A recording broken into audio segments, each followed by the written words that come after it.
Let me take you back in time to the haunting silence after the September 11th, 2001 attacks. As the world tried to make sense of the unimaginable, one name immediately surfaced from the worst ever terrorist attack on American soil: Osama bin Laden. In the blink of an eye, he became the face of evil, the most wanted and most hunted man on the planet, his shadow looming over every corner of the globe. The U.S. vows to bring him to justice, launching a ferocious manhunt that spans continents and commands millions of dollars. But bin Laden doesn't just vanish. He slips through the fingers of not one, but two American presidents. Bill Clinton had him in his sights. However, hesitation due to the fear of collateral damage to innocent civilians lets him slip away. George W. Bush vowed to hunt down his network in Afghanistan, demanding the following from the Taliban in 2001. Deliver to United States authorities all the leaders of al-Qaeda who hide in your land. Yet despite the full might of the U.S. military and intelligence machine, bin Laden remained a phantom. Every promising lead collapsed. Every close call turned cold.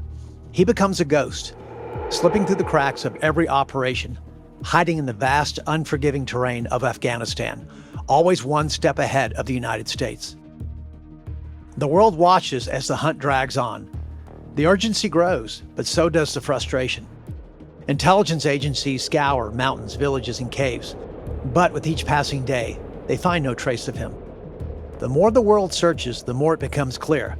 This hunt is not just about one man.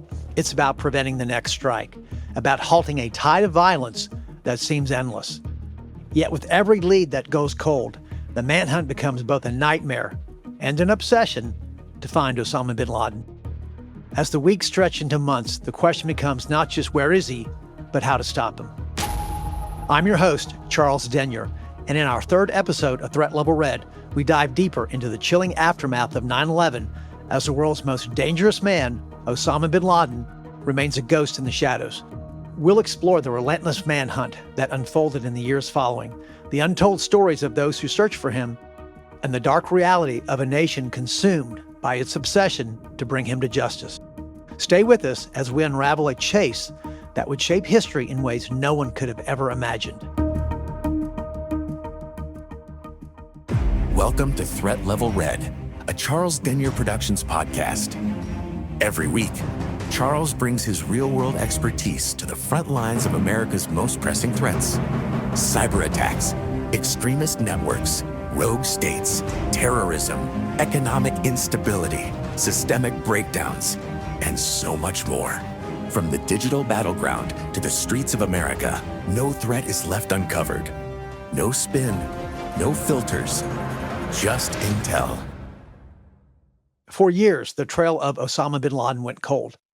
Despite the relentless efforts of the CIA, the world's most wanted man remained elusive, slipping through the fingers of intelligence agencies across the globe. His network had splintered, his movements were unpredictable, and his whereabouts a mystery that seemed to deepen with each passing year. Then, in a nondescript interrogation room at a CIA black site, an unexpected breakthrough occurred. A name emerged, a courier by the name of Abu Ahmed al-Kuwaiti. He was not just any courier.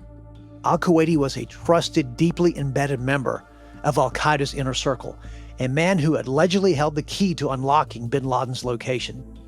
For years, intelligence had been chasing shadows, collecting fragmented information, but now a clear thread had been woven into the tapestry of the hunt.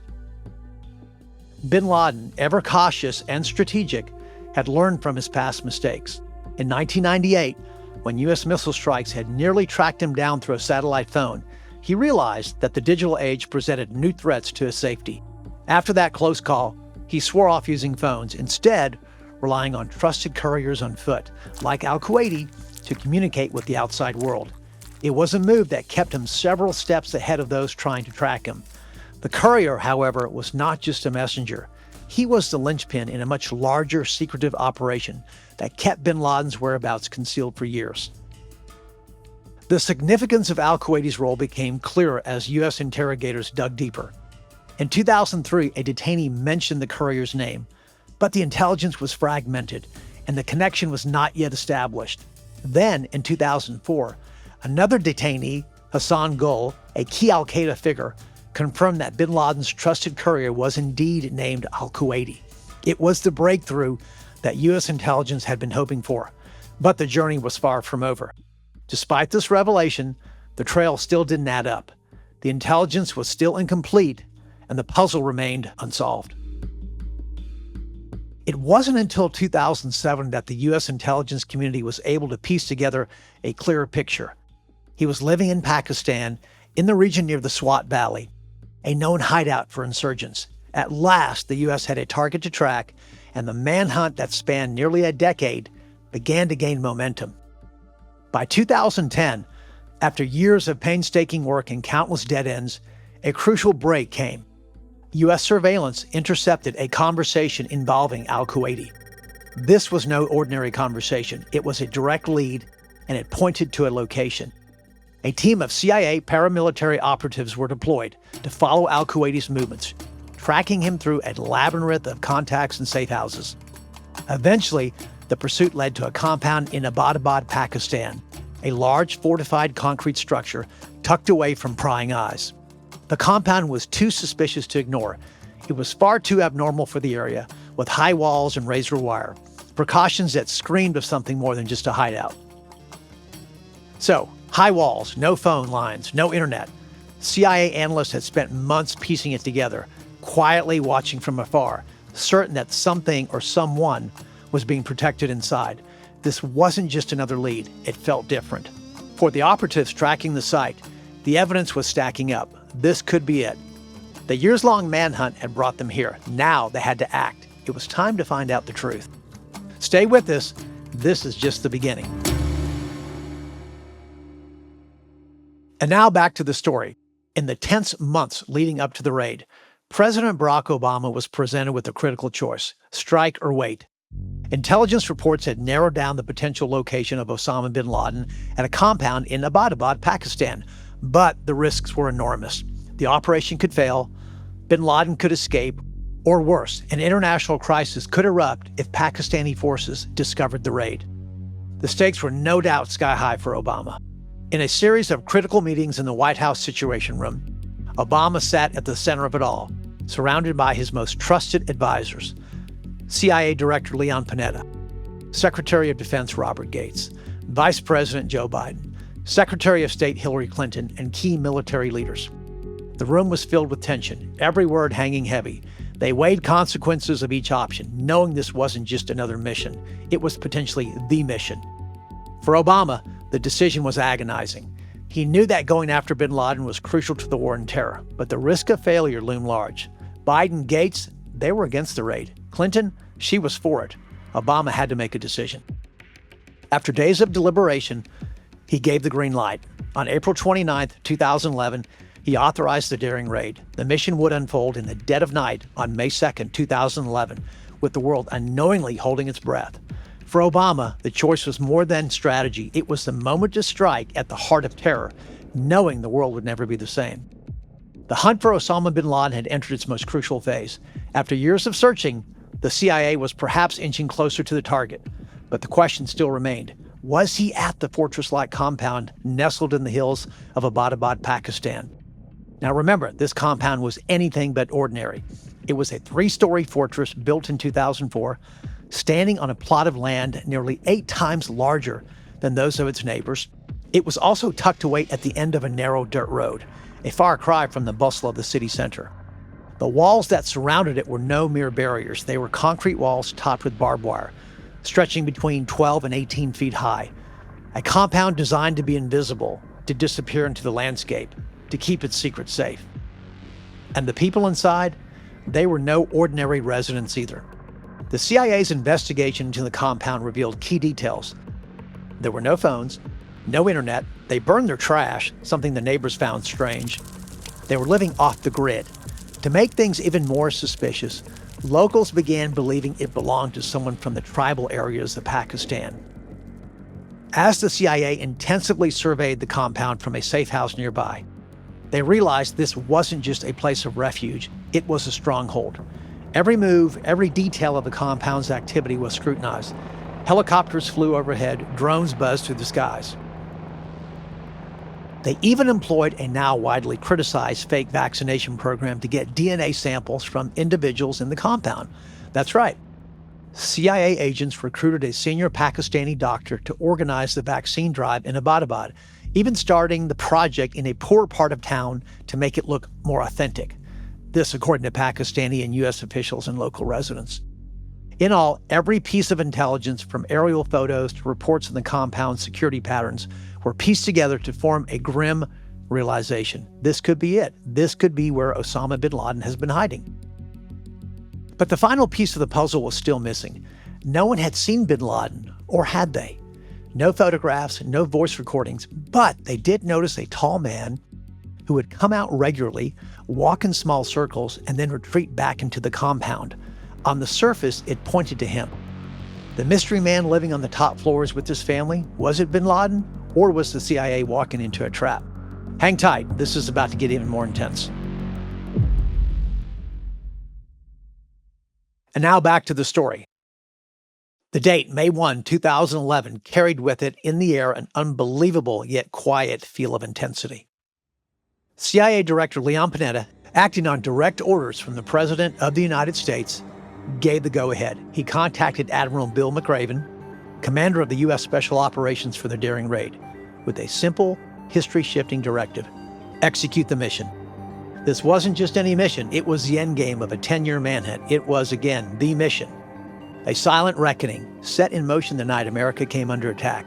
This was Operation Neptune Spear, the covert strike that would deliver justice to the world's most infamous terrorist. The U.S. Navy SEALs were locked in. Admiral McRaven assembled a team drawn from the most battle-hardened veterans of Red Squadron, one of DevGru's most elite units. Recently rotated out of Afghanistan, the squad would be quietly redirected without raising suspicion.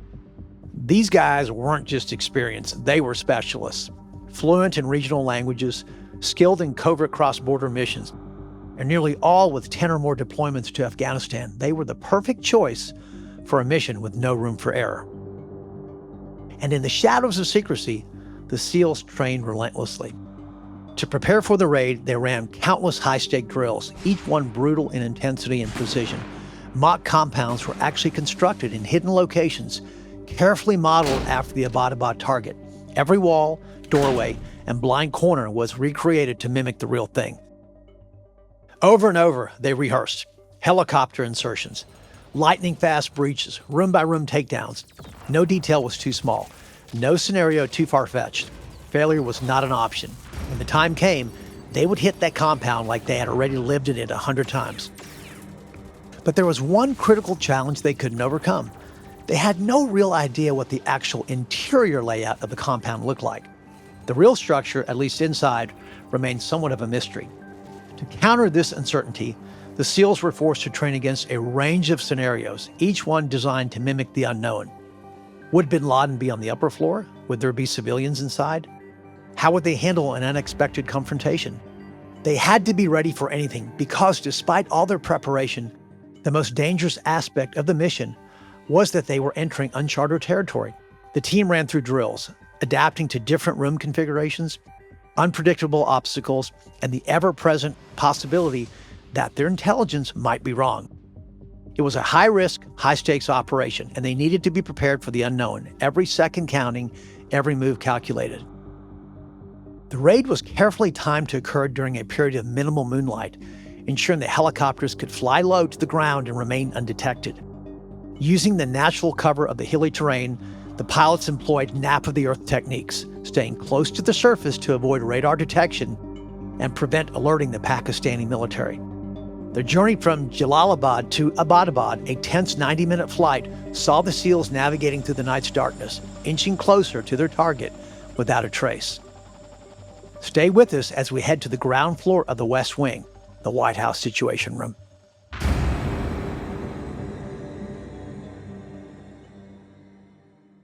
And now back to the story. Deep inside the White House, the air was very thick with tension. Brigadier General Brad Webb, a seasoned Air Force officer and the Assistant Commanding General of Joint Special Operations Command, sat at a table in a small windowless room with a laptop, one of the several conference rooms that actually make up what is well known as the White House Situation Room. Tight, cramped, but the kind of place where history gets made behind closed doors. General Webb's laptop became the direct line to the most secretive mission of modern American military history, the raid on bin Laden's compound in Pakistan. Meanwhile, CIA Director Leon Panetta was at headquarters in Langley, Virginia. He would narrate the events as they unfolded. Suddenly, a cascade of heavyweights enters the Situation Room. Secretary of Defense Robert Gates, Secretary of State Hillary Clinton, Vice President Joe Biden, and many others, and then the President of the United States. Obama walked in quietly, surveyed the room, and without hesitation said, "I need to watch this." He took a seat right next to General Webb, the man closest to the mission unfolding in real time halfway across the world. A drone was flying high over Abbottabad, Pakistan, transmitting a silent, ghostly live feed. But inside that little room in Washington, they weren't seeing much, not yet. Stay with us, the raid is about to begin, and what happens next will change everything.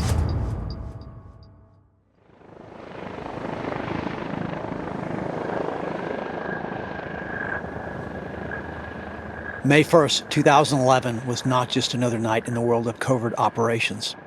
For the men of the Navy SEALs, Operation Neptune Spear was the mission of a lifetime.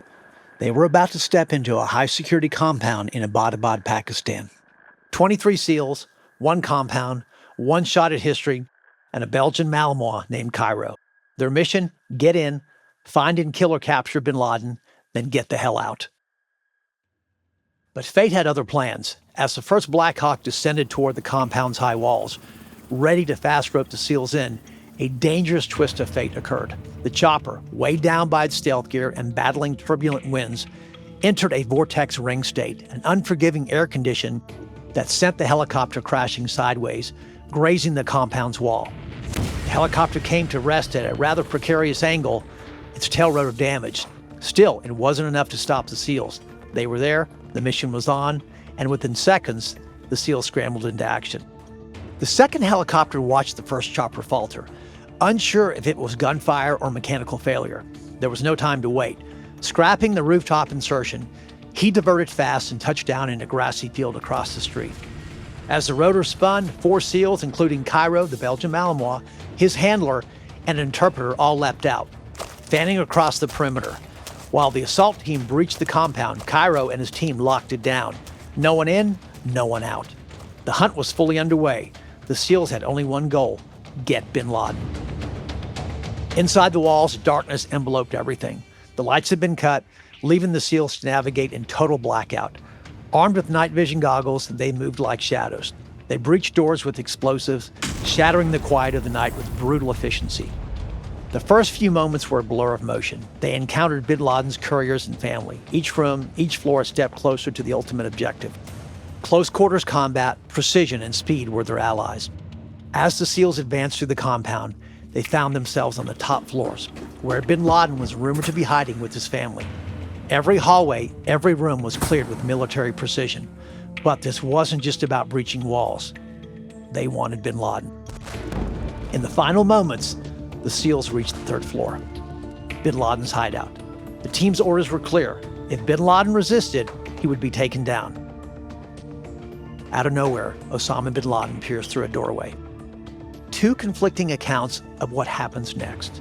In one, bin Laden is hit by a shot from the stairwell. SEALs rush in and finish him. In another, he's spotted shielding a woman. SEAL Robert O'Neill pushes past, fires 2 rounds into bin Laden's head, and a third as his body collapses. Either way, whichever story is real, Osama bin Laden is dead. Moments later, the SEAL team leader radioed, "For God and country, Geronimo, Geronimo, Geronimo." And then, after being prompted by Vice Admiral William McRaven for confirmation, one more confirmation comes through. Geronimo, EKIA, enemy killed in action. President Obama in the Situation Room hears the call. His words, "We got him." 2 weapons were found in the room, both unloaded. Bin Laden never got to them. The SEALs restrained women and children with zip ties. His wife, Amal, who was shot in the leg, is still screaming in Arabic as the SEALs exit. And if you remember, there's a well-known, now famous photo of the president and all of his top advisors both sitting and standing together in that small, cramped Situation Room. They're not watching the raid, not at all. They're in the dark, waiting and waiting. Recalls the then Secretary of State Hillary Clinton, "We could see or hear nothing when the SEALs went into the house. There was no communication or feedback coming."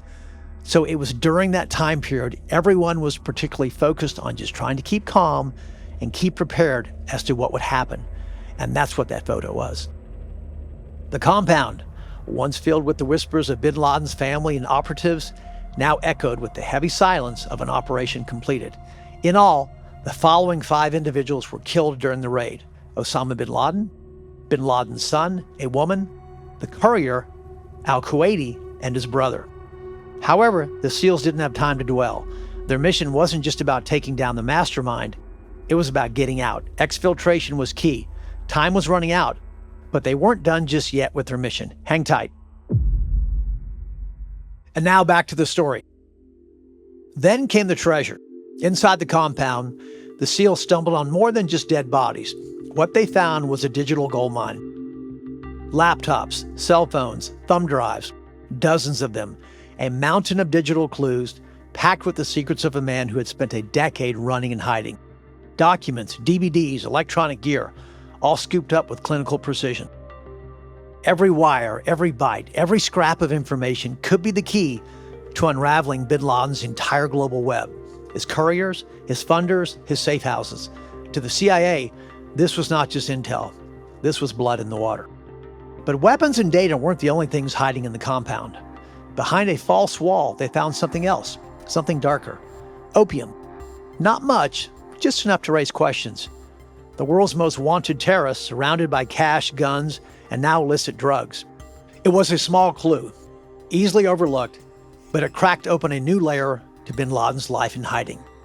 He wasn't just orchestrating terror, he was entangled in the black veins of the criminal underworld. Drug money, perhaps? A trade route, perhaps?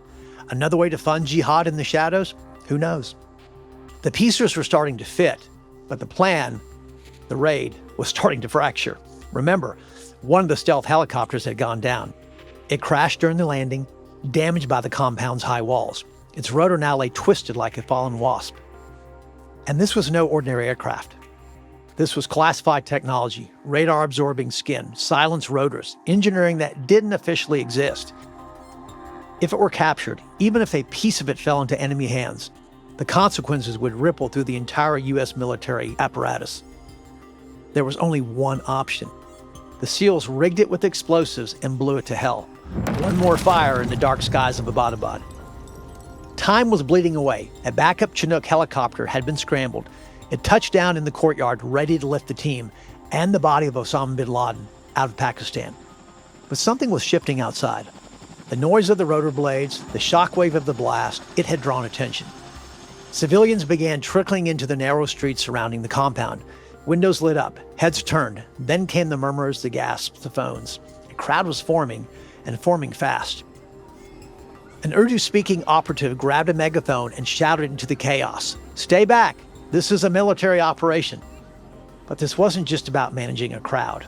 The longer they stayed, the more vulnerable they became, because now there was another threat on the horizon: the Pakistani military.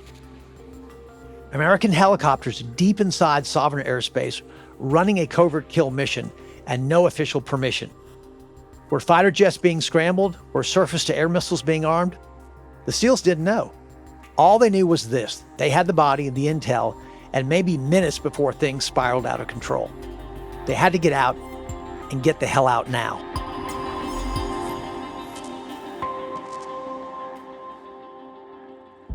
As the team collected their intelligence and ensured the area was secure, they prepared to leave Pakistan under a cover of darkness. But was the Pakistani military hot in pursuit for a potential shoot-down of U.S. helicopters? That's next, so don't go anywhere. And now back to the story. What if I told you that during the raid that killed Osama bin Laden, one of Pakistan's F-16 fighter jets almost engaged an American helicopter? Sounds like something straight out of a movie, right? But it's a real possibility. And it's one of the most debated and mysterious parts of that operation. So let's set the stage. May 2nd, 2011. Navy SEALs are on the ground in Abbottabad, Pakistan, raiding bin Laden's compound. They've got Chinook helicopters supporting them, specialized, heavily modified choppers designed for operations like this.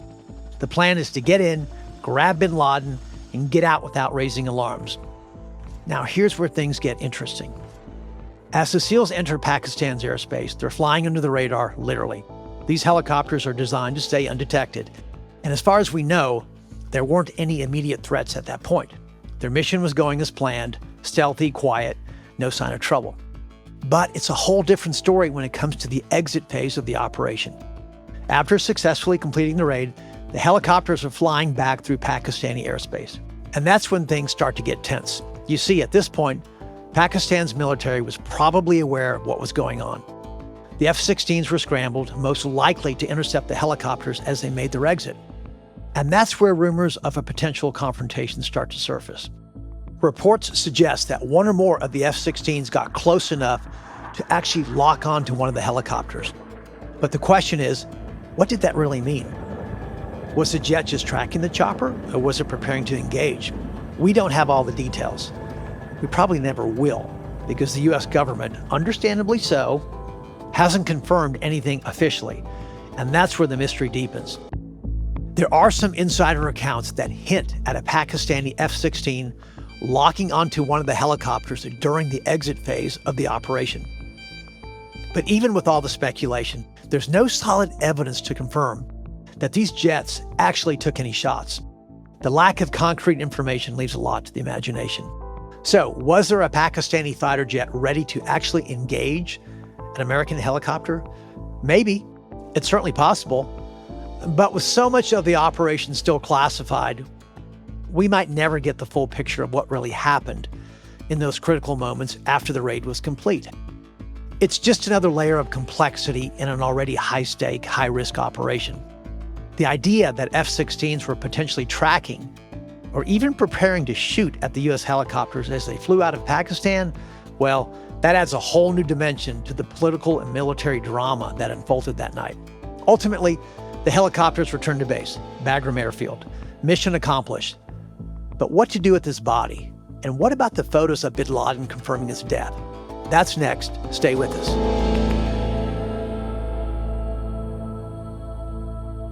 And now back to the story. The controversy surrounding the release of Osama bin Laden's death photos ignited a fierce debate over transparency, national security, and potential global repercussions. After bin Laden was killed in the 2011 raid, photos of his body were taken, including images from the aircraft hangar in Afghanistan and from his burial at sea aboard the USS Carl Vinson. Some argued that releasing these photos would definitely confirm bin Laden's death and silence any conspiracy theories suggesting he was alive. They viewed the images as important historical records, essential for reinforcing the legitimacy of the operation and providing the public with irrefutable evidence that he was killed. However, President Barack Obama ultimately decided not to release the photos. His primary concern was the risk of inflaming anti-American sentiment, particularly in the Middle East. The graphic nature of the images, showing severe damage to bin Laden's face and skull, were seen as potentially fueling further violence and extremist recruitment. The fear was that releasing such gruesome photos could serve as a rallying point for al-Qaeda sympathizers, turning bin Laden into a martyr. Obama's decision was rooted in national security considerations, aiming to avoid sparking additional unrest or propaganda that could ultimately endanger both the U.S. personnel abroad and the overall global stability. Despite the backlash from those advocating for transparency, the decision to withhold the photos reflected a delicate balancing act between maintaining security and addressing the public's need for closure. So what was one way of confirming it was Osama bin Laden? Well, as for bin Laden's height, he was reported to be between 6'4" and 6'5". But lacking a tape measure at the scene, the SEALs estimated bin Laden's height by having a team member of known height lie next to the body for comparison. President Obama later quipped, "You just blew up a $65 million helicopter, and you don't have enough money to buy a tape measure?" In terms of bin Laden's body, the decision was made to bury him at sea. And why? because no country was willing to accept his remains. Before taking this step, U.S. officials consulted with the Saudi Arabian government, who gave their approval for the at-sea burial. The ceremony took place aboard the USS Carl Vinson in the North Arabian Sea, within 24 hours of bin Laden's death. At 10:10 a.m. local time, preparations began. His body was washed, wrapped in a simple white sheet, and placed in a weighted plastic bag to ensure it would sink. The crew performed Muslim funeral rites, with a native Arabic speaker reciting the prepared prayers. At 11 a.m., bin Laden's body was carefully laid on a flat board. The board was tilted to allow the body to slide off and into the sea. However, in a strange twist, the body bag didn't slide as intended. Instead, it dragged the table with it, causing the table to bob on the surface while the body sank slowly into the depths below. In his memoir, Worthy Fights, a memoir of leadership in war and peace, Leon Panetta described how a black body bag was weighed down with 300 pounds of iron chains to ensure that it would sink. But when the table was tipped to release the bag, it didn't fall as planned. The table itself remained afloat, while bin Laden's body disappeared beneath the waters. There, quietly, quickly, and without fanfare, the man who had haunted the United States for a decade was buried deep at sea. Operation Neptune Spear was over, but its shadow would stretch well across the world for years to come. Now, Obama wants to address the nation, but before that, he calls former Presidents Bill Clinton and George W. Bush to inform them of what just happened. As for Bush, bin Laden's capture or killing obviously never happened under his watch. Regardless, you have to think a sense of relief overcame him when Obama called him. Bush remembers being at a restaurant in Dallas, having dinner with his wife, Laura, and two friends, when he was informed that President Obama was trying to reach him. He said he excused himself, returned home, and took the call. On the other end of the line, Obama delivered the news directly. Osama bin Laden is dead. President Obama then went on to describe the details of the covert operation in Pakistan and the decision-making process behind authorizing the mission. After listening, Bush responded with 2 words, "Good call." Then, at 11:35 p.m. Eastern on May 1st, 2011, the president, speaking live to the nation from the East Room, made the announcement. Good evening. Tonight, I can report to the American people and to the world that the United States has conducted an operation that killed Osama bin Laden, the leader of al-Qaeda, and a terrorist who's responsible for the murder of thousands of innocent men, women, and children. Now, what's very interesting is that after the dust settled on the bin Laden raid, the biggest controversy, at least here in the United States, wasn't really about the international outrage that was coming or the countries condemning the operation. Sure, there were concerns here about the sovereignty of what happened. After all, the U.S. conducted a military raid deep inside Pakistan without notifying its government. But that wasn't the lasting debate. One of the real controversies, it was about who actually killed Osama bin Laden. So stay with us, this gets interesting. And now back to the story. 2 Navy SEALs have publicly claimed they were the one to shoot and kill Osama bin Laden. First, there's Robert O'Neill, who's been the most high-profile figure tied to that moment. He's given interviews, written a book, gone on record saying that he was the one who entered bin Laden's room and fired the fatal shots. Then there's another SEAL, Matt Bissonnette. He used the pen name Mark Owen when he published his own account of the raid in the book No Easy Day. He doesn't name himself as the shooter directly, but his version of the events tell a different story. According to Bissonnette, bin Laden was already fatally wounded by the time he entered the room, suggesting someone else may have delivered the first shots. But listen to how different their story is for something as simple as the color of bin Laden's beard. For O'Neill, he says the following. His beard's got some gray in it. That's his nose. That's his face. He's maneuvering. He's not surrendering. For Bissonnette, he says the following. His beard wasn't gray at all. I'd studied lots of photos of him. So who's telling the truth? Well, the Pentagon has never officially confirmed who fired the kill shot. In fact, no individual has ever been credited. Why? Because SEAL Team 6 doesn't work that way. They are grounded in the collective action of the team, the mission, not the man. To name one person as the shooter is seen by many within the community as a betrayal of that code. This hasn't stopped the public from speculating or the media from feeding the narrative. But to this day, the real answer remains deliberately vague, sealed behind redacted documents, non-disclosure agreements, and an unspoken pact among warriors who were trained to act as one. So while the raid itself was historic and an undeniable success, it left behind a quieter, more personal battle. Not about whether Osama bin Laden died that night, but just about who exactly pulled the trigger. And maybe the more important question is, does it really matter? Okay, want some real controversy? Who is Seymour Hersh, and what does he have to say about what really happened that night in Pakistan? His story flips the entire narrative on its head. Stick around, this gets interesting.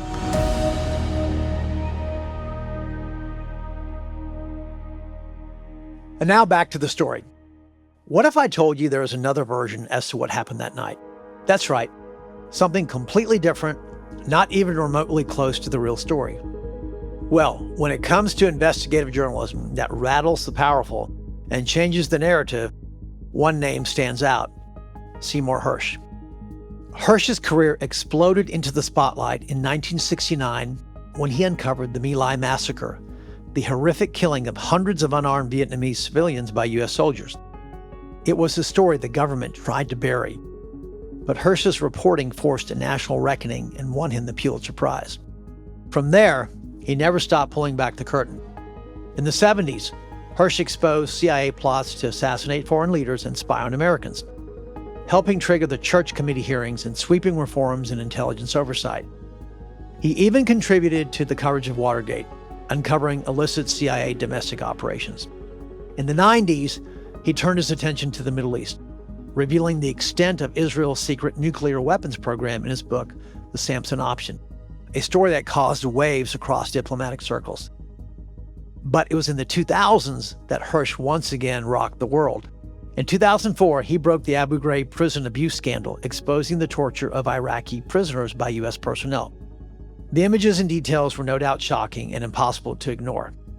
You probably know where this is going, because in 2015, he drops a bombshell by publishing one of his most controversial pieces, an alternative version of the bin Laden raid. That's right. Hersh claimed bin Laden had been held in Pakistan custody and that the U.S. government's story was at best a carefully crafted fiction. According to Hersh, bin Laden had been held captive by Pakistan's Inter-Service Intelligence, the ISI, since 2006. So Hersh says he wasn't hiding. He was under house arrest, essentially. Hersh claimed that the U.S. learned of bin Laden's location not through years of intelligence gathering, but from a walk-in informant, a former Pakistani intelligence officer seeking a reward. Even more shocking, Hersh alleged that senior Pakistani military officials were not only aware of the raid, but cooperated with the U.S. in exchange for continued military aid. According to this version, the firefight never happened. There was no dramatic resistance, and the burial at sea, a cover story. Now, the White House flatly denied Hersh's claims. Critics labeled the story as highly speculative and poorly sourced. But Hersh stood by his reporting, insisting his information came from high-level, reliable sources. Hersh's work has always challenged the official narrative. Love him or question him, his stories force us to ask the hard questions and remind us that the truth is rarely simple. And now back to the story one last time. The raid that killed Osama bin Laden was more than just a military victory. It was a turning point in history. Bin Laden had been the face of global terrorism for years. His death sent shockwaves through governments and intelligence agencies worldwide. But the success did come with consequences. The operation exposed deep cracks in U.S.-Pakistan relations. Questions arose about Pakistan's role and possible complicity. It also challenged international laws and the limits of American power. Bin Laden's death did not end terrorism. Instead, it splintered al-Qaeda into dangerous new factions. It sparked fresh conflicts and instability across the Middle East and far beyond. For the U.S., the raid defined the Obama presidency, no question about it. It also reshaped national security policies and changed how the public saw the fight against terror. And for Obama, I'll give him credit, his gutsy call paid off. But he still had one more request before he considered the mission complete. He wanted to meet Cairo, the Belgian Malinois who took part in that daring raid. The commander-in-chief got his wish, and as for Cairo, he was adopted by Navy SEAL Will Chesney, his handler, during the raid on bin Laden's compound. The mission lasted minutes, but its impact lasted forever. Bin Laden's death cast a long shadow, reminding us that the war on extremism is far from over. 14 years later, and new and sometimes conflicting stories about the bin Laden raid continue to emerge, adding layers of mystery to an already complex operation. From disputed details about what happened inside the compound to differing accounts of Pakistani involvement and response, the narrative remains far from settled, in my opinion. Much of the mission's finer details, such as intelligence sources, real-time decision-making, and post-raid actions, they remain classified, understandably so, but it does fuel speculation and debate. The secrecy surrounding the raid ensures that, for now, the full story is a little bit out of reach for the public. In our next episode, we shift from the physical battlefield to the digital one, a secret mission known as Operation Olympic Games, and a weapon called Stuxnet, and a shadow war against Iran's nuclear ambitions that forever changed the rules of conflict. Thanks for listening. I'm your host, Charles Denyer. This is Threat Level Red. Threat Level Red is a Charles Denyer Productions podcast. For more information, visit charlesdenyer.com to learn more about current and upcoming podcasts and episodes, current and future book publications, professional services offered by Charles, and much more. All opinions expressed are those of the host and do not reflect the official positions of any government agency, military branch, or national security organization.